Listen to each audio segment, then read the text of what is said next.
महादेवाचं मौन जेव्हा देव बोलत नाही पण सगळं सांगतो. आपण नेहमी देवाकडे मागतो, हे देवा मला हे दे ते दे.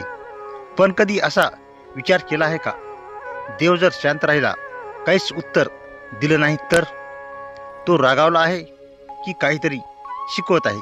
ही कथा आहे एका अशा माणसाची ज्याने आयुष्यभर महादेवाची पूजा केली, पण एक दिवस महादेव पूर्णपणे मौन झाले. भक्त पण व्यावहारिक. एका शहरात एक तरुण राहत होता. तो रोज पूजा करायचा, मंत्र म्हणायचा, पण त्याची भक्ती एक व्यवहार होती. देवा मी तुला एवढा देतो, तू मला ते दे.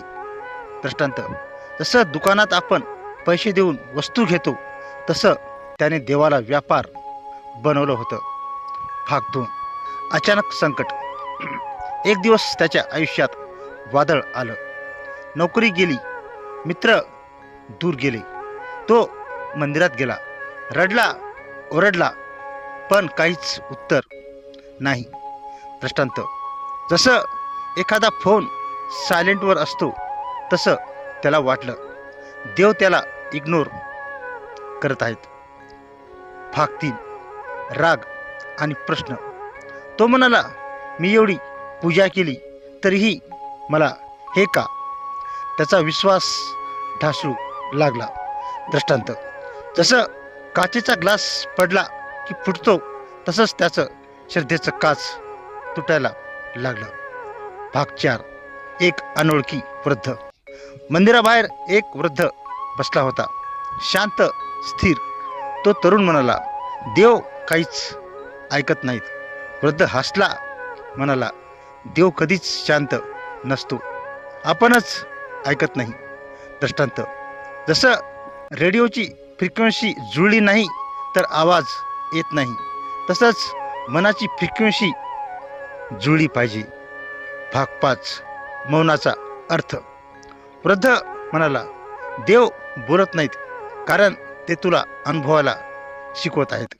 दृष्टांत, जसं आई लहान मुलाला चालायला शिकवते, एक वेळ अशी येते की ती हात सोडते, म्हणजे ती सोडून जात नाही, तर तुला मजबूत बनवत असते.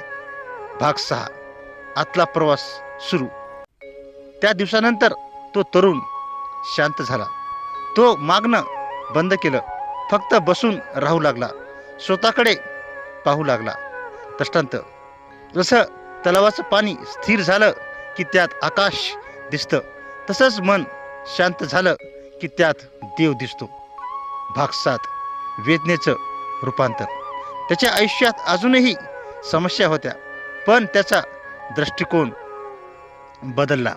दृष्टांत, जसं कोळशावर दाब आला की हिऱ्याची निर्मिती होते, तसंच दुःखाने त्याला मजबूत बनवलं.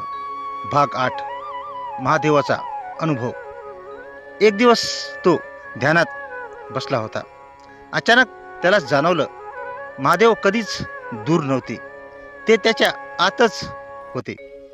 दृष्टांत, जसं आपण हवा पाहू शकत नाही पण ती आपल्या भोवती असते, तसंच देव.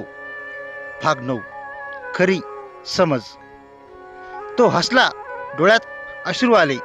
देवा तू कधीच दूर गेला नव्हतास, मीच तुला बाहेर शोधत होतो. दृष्टांत, जसं माणूस सावलीला पकडायला धावतो पण ती स्वतःसोबतच असते.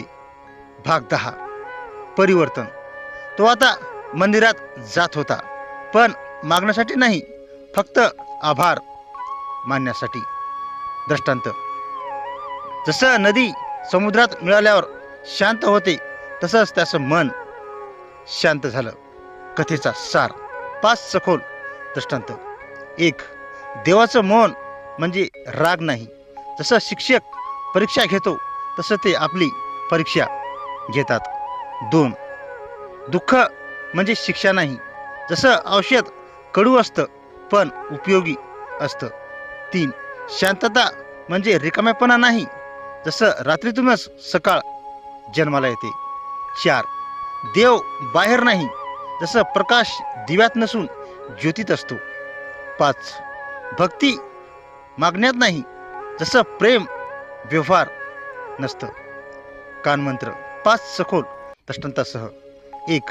देवाला शोधू नको, स्वतःला शोध, जसं खजिना घरातच असतो. 2. संकटाला घाबरू नको, जसं वादळ झाडाला मजबूत करतं. 3. शांत राहायला शिक, जसं खोल समुद्र कधीच आवाज करत नाही. 4. अपेक्षा कमी कर, जसं ओझं कमी केलं की प्रवास सोपा होतो. 5. वर्तमानात जग, जसं श्वास फक्त आतच घेतला जातो. शेवटी मनाला भिडणारी 5 वाक्य. 1. देव कधीच दूर जात नाही, आपणच दूर जातो. 2. उत्तर न मिळणं हेच कधी कधी सर्वात मोठं उत्तर असतं.